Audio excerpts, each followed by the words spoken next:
महाराज की जय। बंदो गुरुपद कंज कृपा सिंधु रूप हरि महामोहतम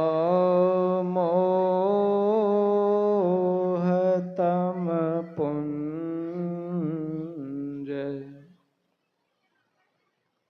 जासो वचन रवि करे निकर।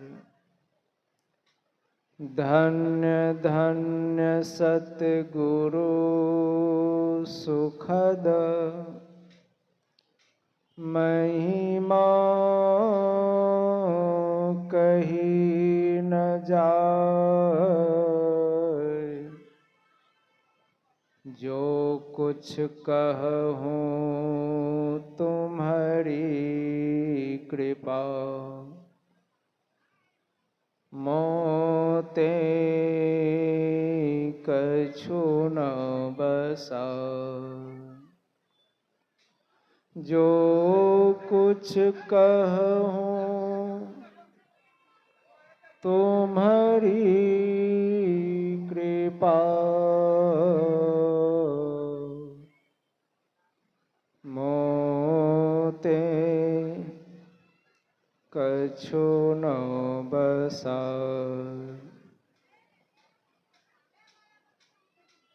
सृष्टि के कण कण में विराजमान 20वीं सदी के महान संत सदगुरु महर्षि में ही परमहंस जी महाराज के श्री चरण कमलों में कोटि सह नमन।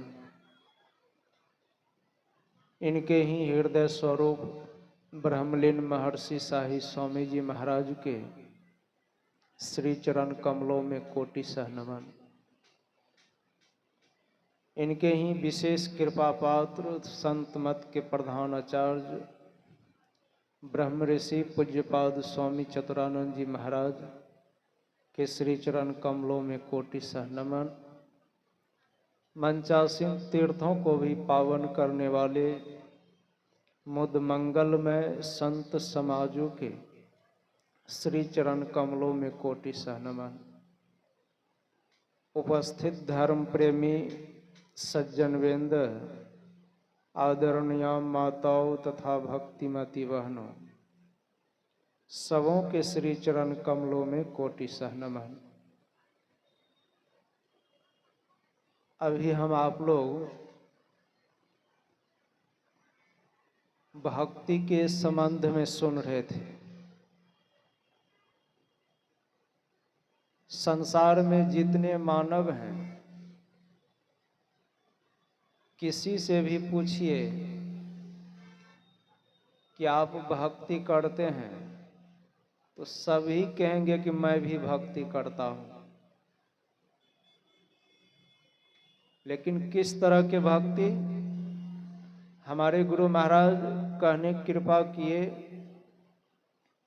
आहो भक्त सार भगति करू हो, और सार भगति करी संसार भ्रमत रही, अब भक्ति श्रम निष्फल हो। सार भक्ति क्या है और सार भक्ति क्या है? और सार भक्ति हम आप जितने बाह्य पूजा में लगे हुए रहते हैं, कर्म कांड में लगे हुए रहते हैं, ये असार भक्ति है। और सार भक्ति जो अंत साधना करते हैं, जिस मार्ग पर चल करके परमात्मा का साक्षात्कार हो, उसे सार भक्ति कहते हैं। और ये भक्ति जब हम आप करने लग जाते हैं तो हमारे जीवन में बदलाव आता है। क्या बदलाव आता है? ये प्रैक्टिकल करने की जरूरत है। आपके अंदर सार भक्ति करने का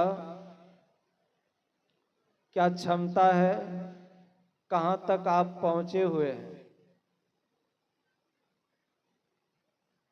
यहाँ थर्मामीटर लगाने की आवश्यकता है। पाठ में हम आप अभी मां सबरी के संबंध में सुन रहे थे। मैं अधम जाति का, नीच जाति का हूं और भारी जड़ बुद्धि वाली हूं। अपने को ये क्या बतलाती है? नीच बतलाती है, अधम, अनाड़ी। हमारे गुरु महाराज भी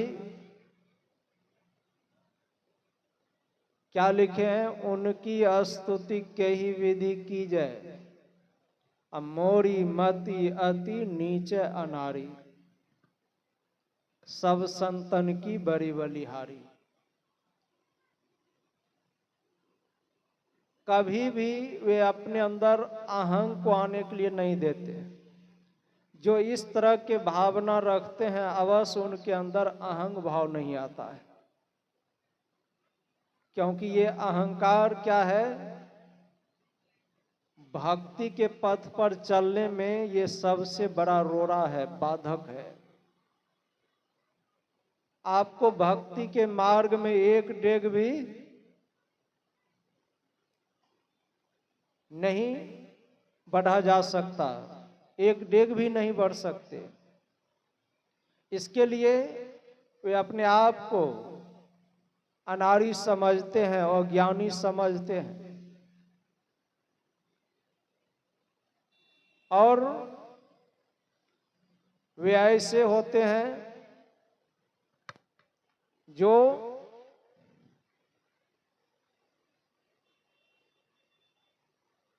किसी के भी दोषों को नहीं देखते हैं। आठवीं भक्ति में हम आप सुन रहे थे, आठम जथा लाभ संतोषा, सपनहु नहीं देखई परदोषा।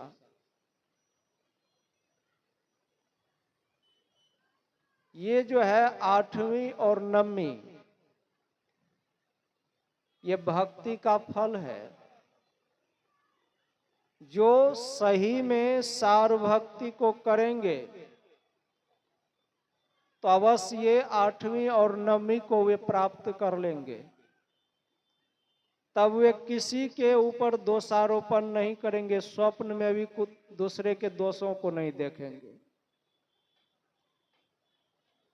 इसके लिए कहा प्रथम भक्ति से शुरू है। प्रथम भगति संतन कर संगा, दूसरी रति मम कथा प्रसंगा, गुरु पद पंकज सेवा, तीसरी भगति अमान, चौथी भगति मम गुण गण, करई कपट तजिगान, मंत्र जाप मम दृढ़ विश्वासा, पंचम भजन सो वेद प्रकाशा।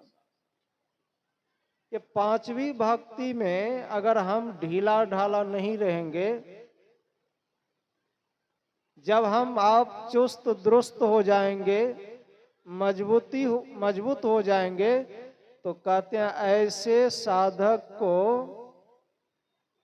छठी भक्ति करने की योग्यता प्राप्त हो जाती है। क्योंकि छठी भक्ति क्या है? यही सार भक्ति है। इधर पांचवी तक क्या है? स्थूल भक्ति है। और छठी भक्ति से सूक्ष्म भक्ति प्रारंभ होता है। यह भक्ति कैसे किया जाता है? छठ दम शील विरति बहुकर्मा, निरत निरंतर सज्जन धर्मा। इंद्रियों को रोकने का स्वभाव बनाना, बहुत प्रकार के कर्म कांड में अपने को नहीं फंसाना, और गुरु इंगित स्थान पर सूरत को बार बार लगाना, यही छठी भक्ति है। मन भागे तो तुरंत लौटा लौटा करके लाना, जह जह मन भगी जाए ताही तह से तत्क्षण फेरी फेरी लगाइए ध्येय में आपन। जहां जहां मन भागता है लौटा लौटा करके सूरत को गुरु इंगित स्थान पर लगाएंगे तो कहते हैं जब हमारी सूरत स्थिर हो जाती है तो वहां बिंदु का उदय होता है। और वही बिंदु में प्रवेश जब करते हैं या प्रवेश करने का जो कोई साधन करते हैं यही सार भक्ति है।